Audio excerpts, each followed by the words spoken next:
Au fait, moi je suis pour la vaccination des enfants lorsqu'il s'agit d'une maladie d'enfants. S'il y a une maladie qui typiquement n'affecte pas les enfants, et c'est bien cette maladie-ci, il était déjà impossible, malgré masques, etc., d'échapper au Delta. Hein. Maintenant, échapper à l'Omicron, c'est exclu, hein, à moins qu'on s'enferme dans un bunker.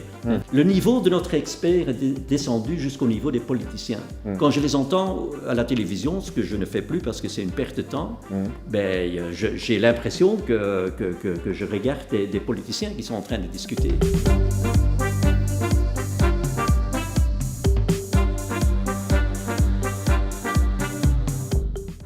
Bonjour ou bonsoir, ça dépend à quelle heure vous nous regardez. Nous allons aujourd'hui avoir une interview assez particulière avec un lanceur d'alerte qui a maintenant fait le tour du monde avec ce qu'il raconte et qui met en garde contre la campagne de vaccination massive. Il s'appelle Geert Vandenbossche. Nous sommes chez lui aujourd'hui, à côté de Bruxelles, pour une interview en français, une des rares interviews qu'il donne en français. Bonjour Geert. Bonjour. Bonjour. Voilà, je voulais d'abord vous demander votre expérience, votre background en tant que quoi vous parlez. Non, je parle en tant que vaccinologue et virologue. Et donc, il est vrai que de formation, je suis vétérinaire, mais je me suis rapidement spécialisé dans le domaine de virologie, vaccinologie, où j'ai travaillé il y a longtemps, après une carrière académique en industrie. Et j'ai travaillé dans le domaine des vaccins, aussi bien pour le for-profit, hein, donc l'industrie, que pour des sociétés telles que la fondation de Bill et Melinda Gates et également donc Gavi en Suisse, l'Alliance globale de la vaccination et l'immunisation. Ouais. Et donc, j'ai également ma société de consultance où je travaillais pour le biotech et l'industrie de vaccins.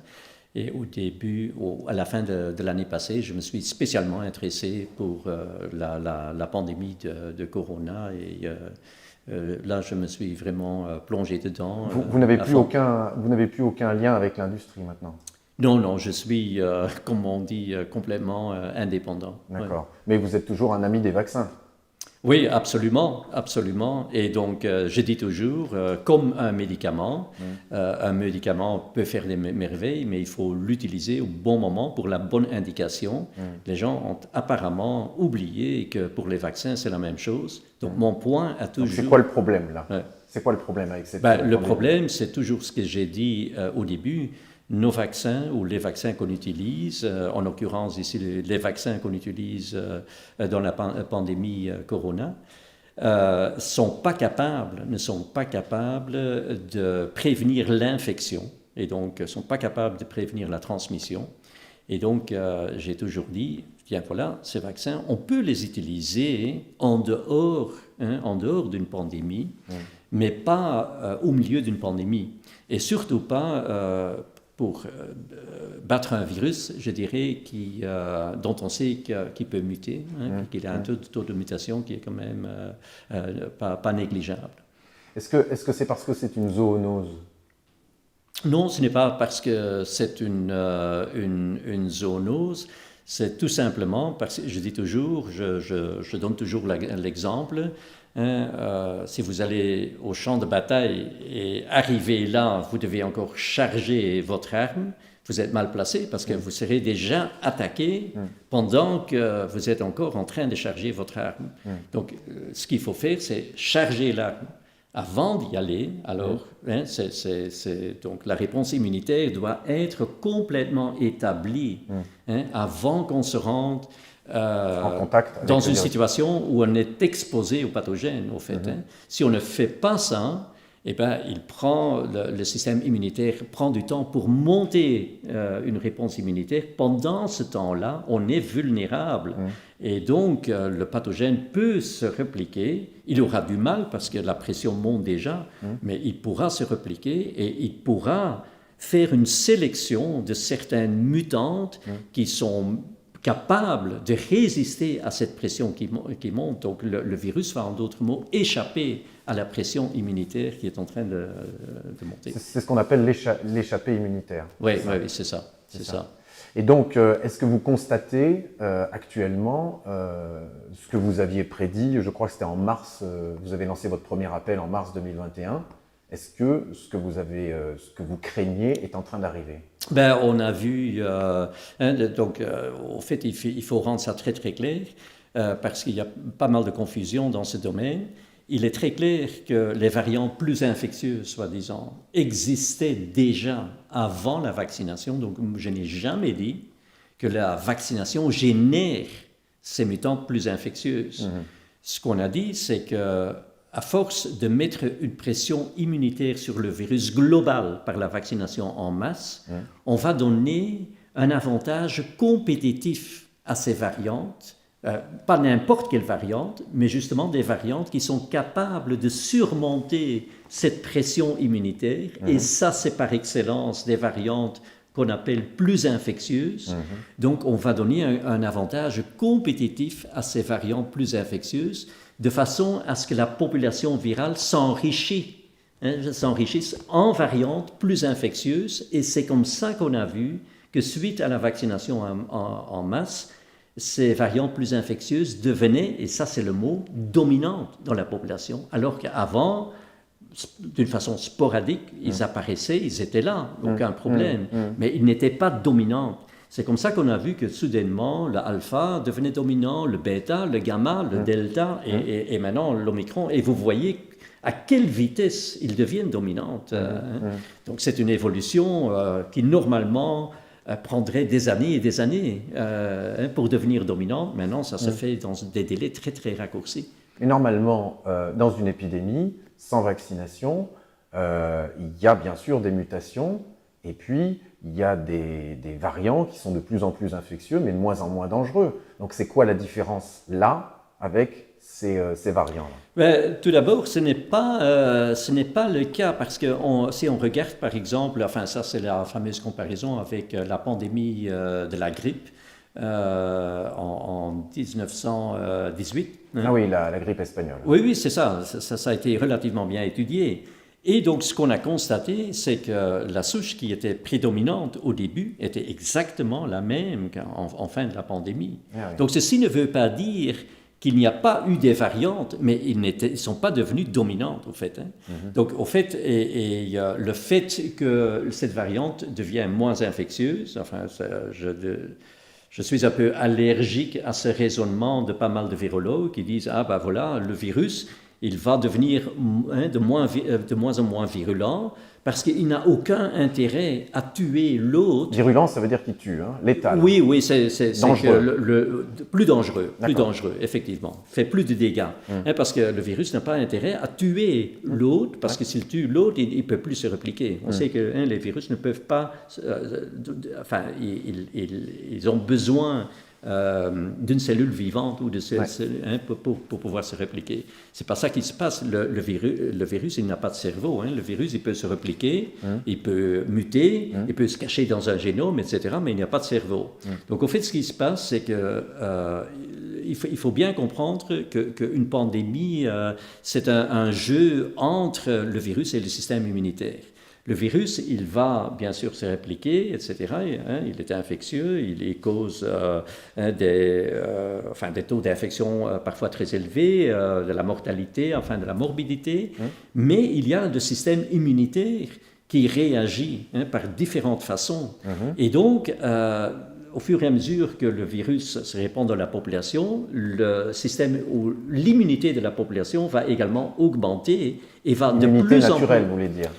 C'est au fait une composition de l'immunité innée, dans souvent pas mal de cas, de l'immunité acquise par l'infection. Si on attrape la maladie et on guérit, par exemple, ça c'est de l'immunité acquise. C'est également de l'immunité entraînée aussi bien l'immunité innée que l'immunité acquise. Hein. Ça, c'est la notion de l'immunité, de la mémoire de l'immunité, mais ça existe également pour l'immunité innée. Donc, à force de rencontrer le virus à différentes reprises, même l'immunité innée peut acquérir une espèce de mémoire. On appelle ça un training. Donc, vous voyez, il y a beaucoup de phénomènes qui se passent au niveau de l'immunité, au niveau de la population, qui font en sorte que le virus va être contrôlé par l'immunité au fait de la population. Et c'est ça qui va faire en sorte que finalement, le virus est contrôlé par le système immunitaire, mais ce n'est pas le virus qui dit « Tiens, voilà, je vais faire des changements dans mes gènes pour devenir moins virulent, par exemple. »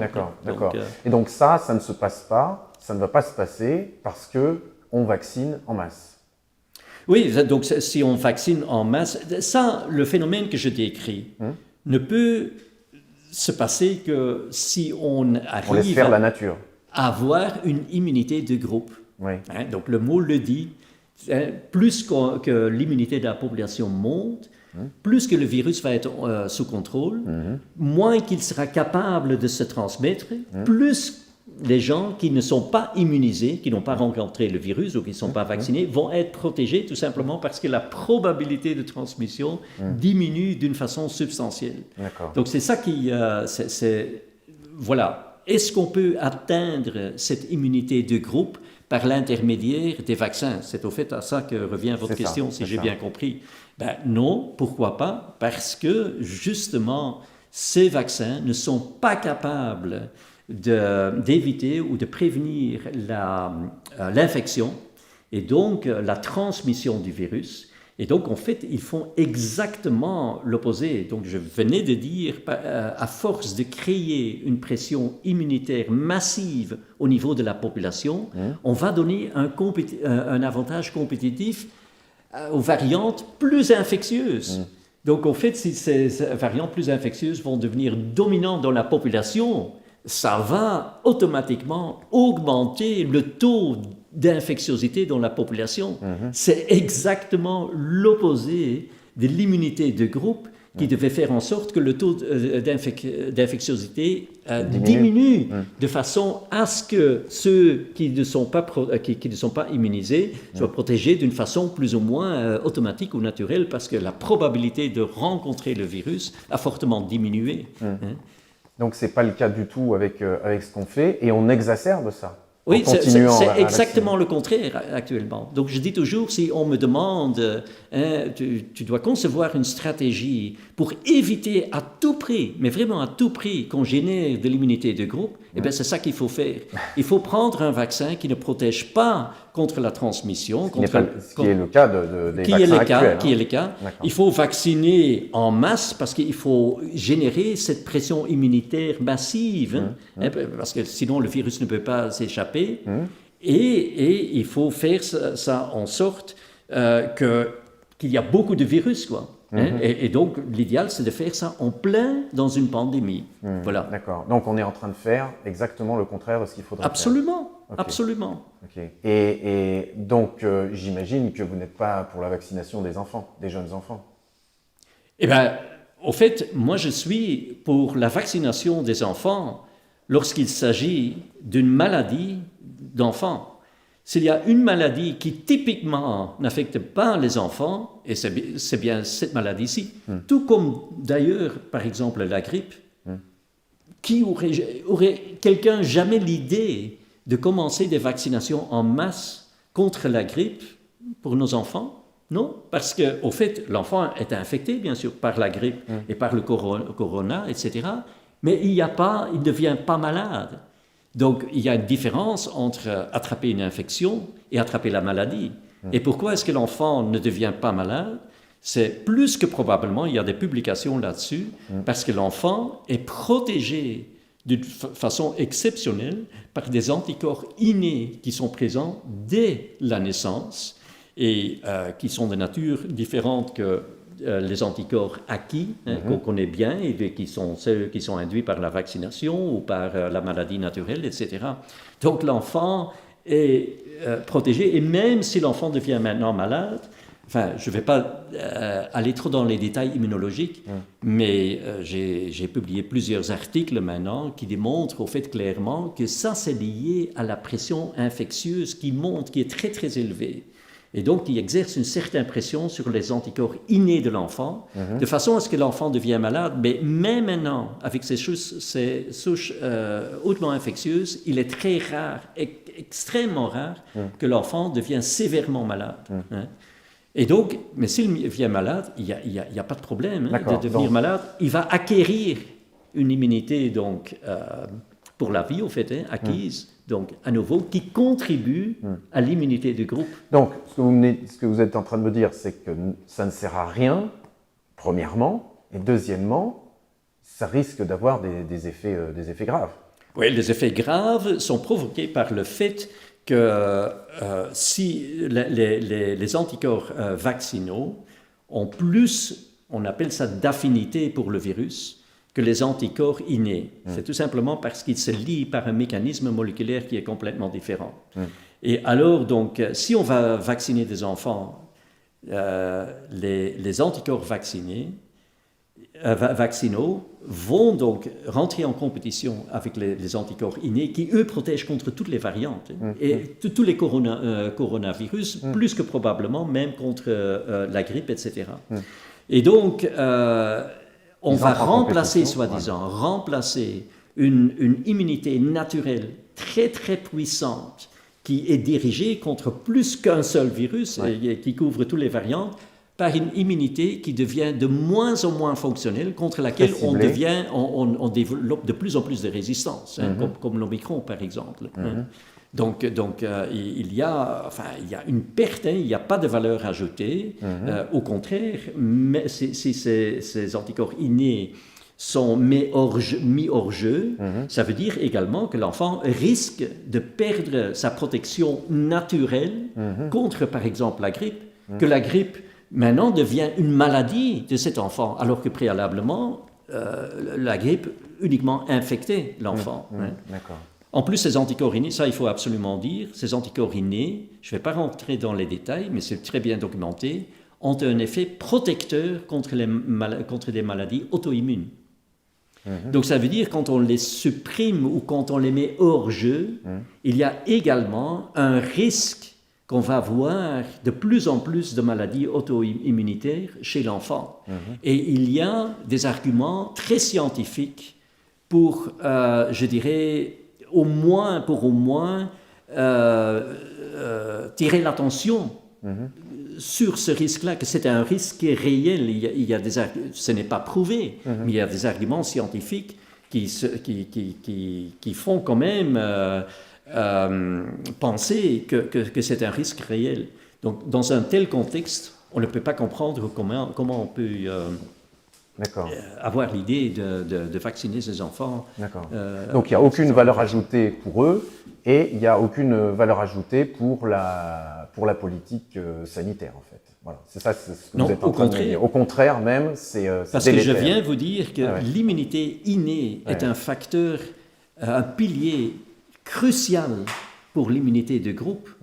Donc si on commence maintenant à vacciner, pas uniquement les enfants, mais même ceux qui ne sont pas vaccinés, on va donc diminuer, je dirais, le réservoir d'individus qui peuvent contribuer à l'immunité de groupe, puisqu'en les vaccinant, comme je viens vous expliquer, on ne contribue pas à l'immunité du groupe. Oui, donc ce que vous êtes en train de me dire, c'est que les non-vaccinés sont notre chance pendant cette épidémie. Oui.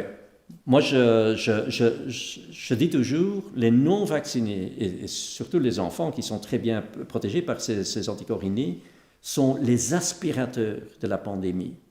Et vous pouvez voir, quand vous voyez les graphiques, par exemple, les taux d'infection, le nombre de cas, par exemple, en Angleterre, quand Boris Johnson, le 21 juillet, il a relâché les mesures de lockdown.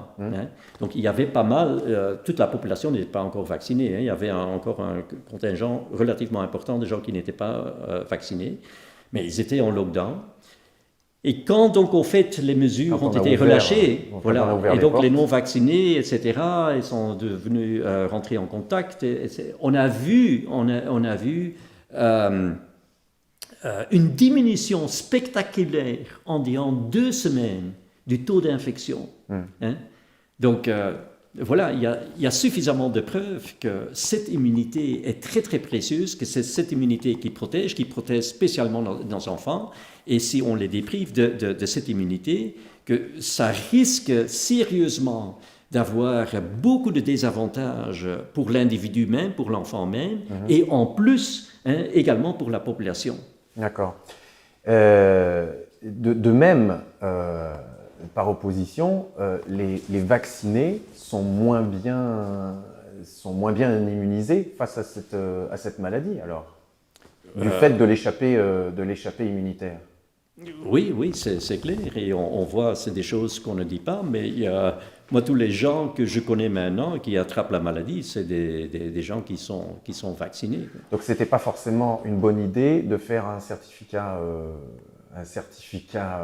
vaccinal ou un certificat, le Covid Safety Card, donc un laissez-passer sanitaire, en fait, qui permet aux vaccinés de se retrouver sans être testés, qui permet des rassemblements de personnes vaccinées.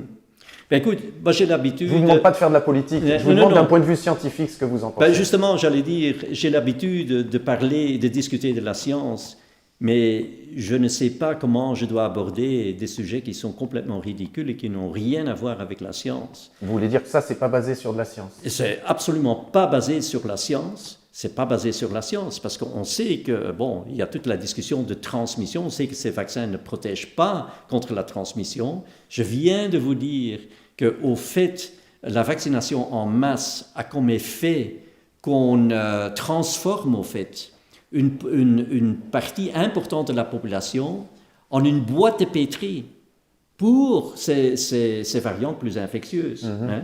Moi, je ne discrimine pas contre les vaccinés non plus. Les non-vaccinés peuvent également excréter le virus, ça c'est clair. Mais cette discussion est complètement, c'est la fausse discussion. La discussion qu'il faut avoir, c'est comment est-ce qu'on peut faire en sorte, en tant qu'individu et en tant que population, que j'ai la défense immunitaire la meilleure possible. Parce que tout le reste, c'est de la statistique. Si vous n'êtes pas vacciné, bon, peut-être que la probabilité est moins grande que vous allez excréter le virus que quelqu'un qui est vacciné. Mais il y a différents facteurs qui influencent ça. Donc, si moi je rencontre quelqu'un, je ne vais pas commencer à faire la statistique, quelle est la probabilité que je m'infecte. Mais donc, ce que je vais faire, c'est que je vais faire en sorte que je veille à ce que ma défense immunitaire soit la meilleure. Comment Comment Dites-nous comment quelqu'un comme vous qui me parle de science, comment est-ce qu'on peut faire monter son immunité? Il est très clair que la vaccination ne protège pas, protège au maximum contre la maladie grave. Hein. Et donc on fait la comparaison, on dit mais voilà, on va un peu voir à l'hôpital. Hein. Et donc je vois que c'est déjà en train de changer, hein, mais je vois que à l'hôpital, la plupart des gens qui sont hospitalisés, c'est des gens qui ne sont pas vaccinés. Et la minorité, c'est des gens qui sont vaccinés. Et donc, les vaccinés sont mieux protégés. Donc ça n'a rien à voir avec la science. Pourquoi ?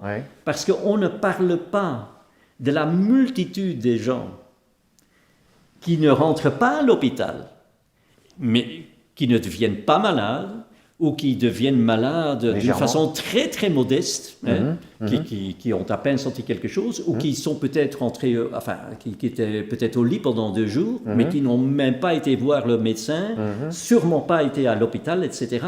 Tous ces gens sont des gens non vaccinés qui sont protégés, parce qu'on ne peut pas dire « Ah oui, mais attendez, ces gens-là n'ont pas été infectés ». Comment pourrait-on s'imaginer que ces gens ne sont pas exposés alors qu'on sait qu'il y a des variantes de plus en plus infectieuses qui circulent dans notre population? Il était déjà impossible, malgré masques, etc., d'échapper au Delta.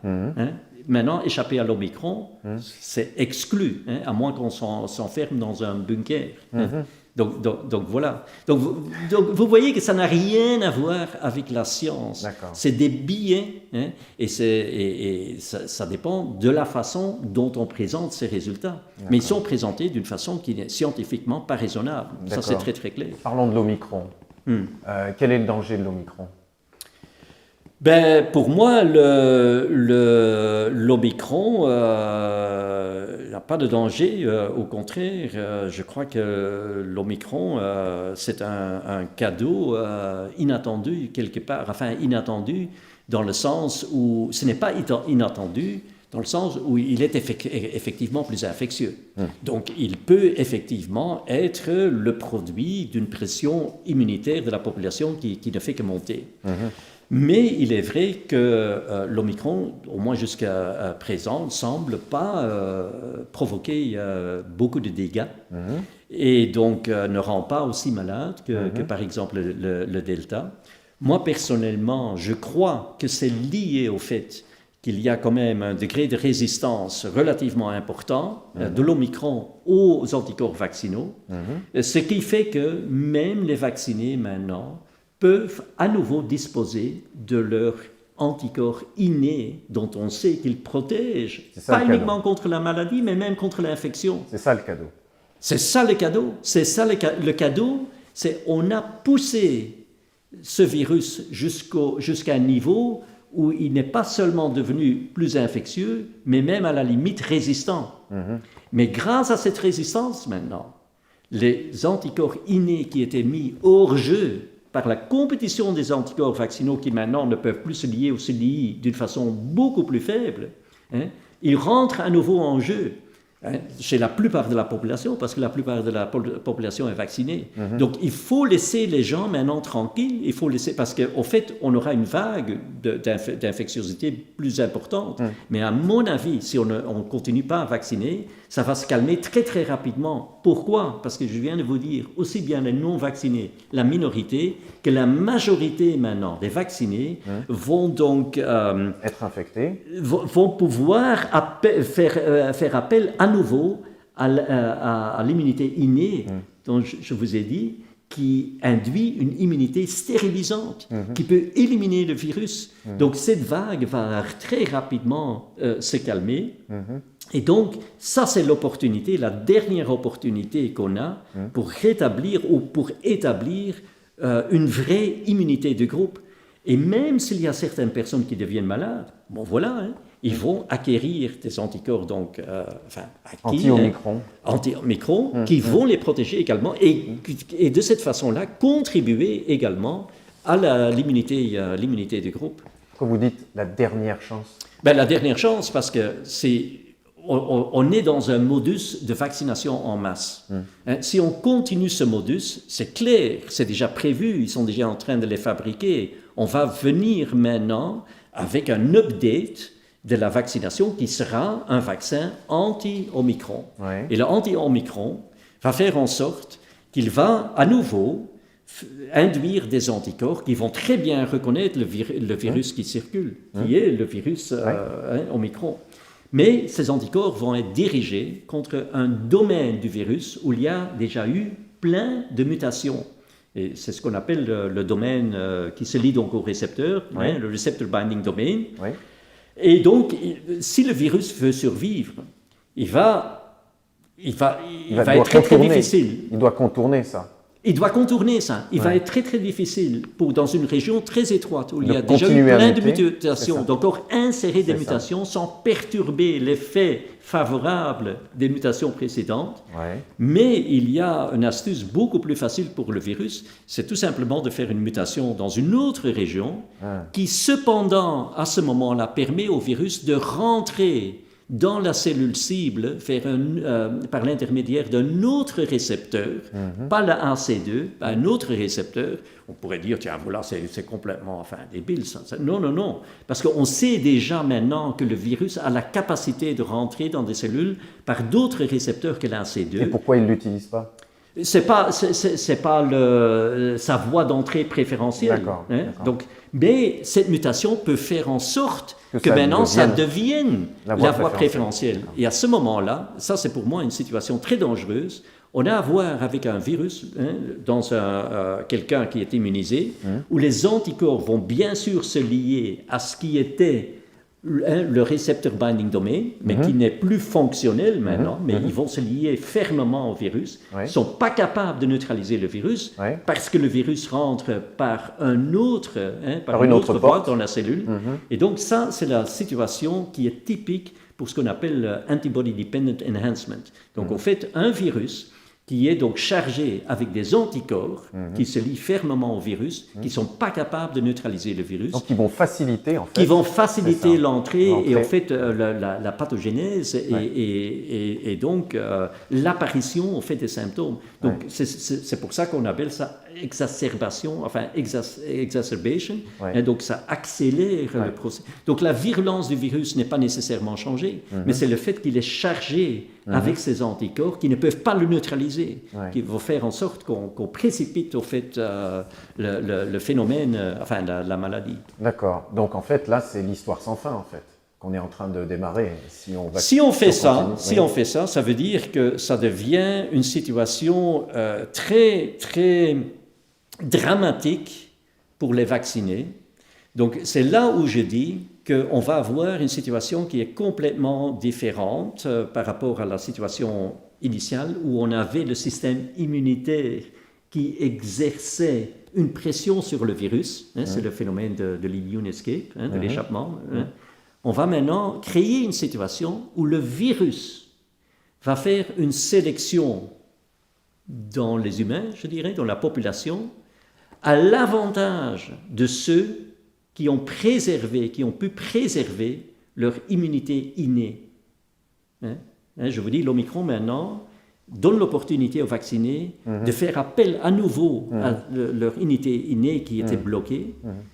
Si on supprime ça, finalement, c'est le virus qui va faire une sélection à l'avantage de ceux qui ont conservé leur immunité innée. En d'autres mots, qui n'a pas été... ceux qui n'ont pas été vaccinés ou revaccinés. S'il vous plaît? Ceux qui n'ont pas été vaccinés ou revaccinés. Et les enfants, s'ils n'ont pas été vaccinés. Oui, et les enfants, c'est quand même assez catastrophique dans le sens où il faut se dire que les enfants, les anticorps innés, je vous ai dit rapidement que l'immunité innée peut être entraînée. Ça se passe... à force d'être exposé à plusieurs reprises, par exemple au virus, donc les anticorps innés peuvent avoir une certaine mémoire. À ce moment-là, ils peuvent résister mieux aux anticorps vaccinaux.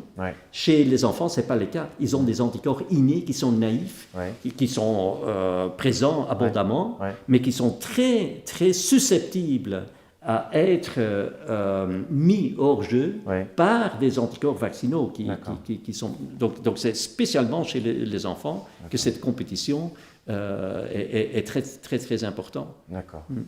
Donc, si je résume, vous n'êtes pas pour la vaccination de masse pendant une pandémie, pour les raisons que vous avez exposées, d'échappement immunitaire, et également les anticorps facilitateurs. Et donc vous allez, je suppose, faire un appel encore. Enfin, on est ici, vous dites que c'est la dernière chance. Mais c'est la dernière chance qu'il faut faire, il faut laisser les enfants tranquilles. Il n'y a aucune... Je défie n'importe quel scientifique, n'importe quelle autorité de santé publique ou quoi que ce soit. Pour entrer en discussion avec moi et pour mettre les arguments sur la table scientifiques qui pourraient soutenir une telle stratégie. Ces arguments n'existent pas et ils le savent. Il n'y a aucun qui ose rentrer en discussion avec moi.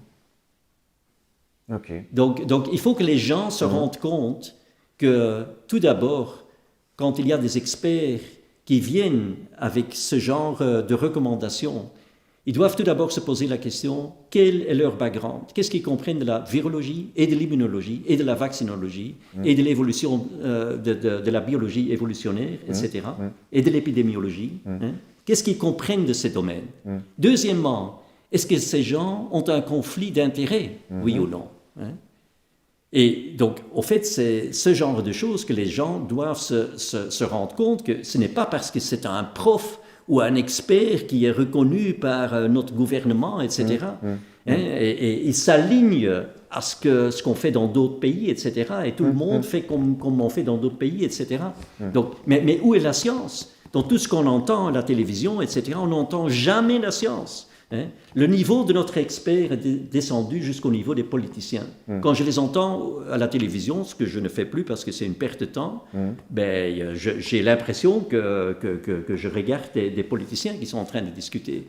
Et les politiciens, ils sont quelque part la mandaille de ces scientifiques. Hein?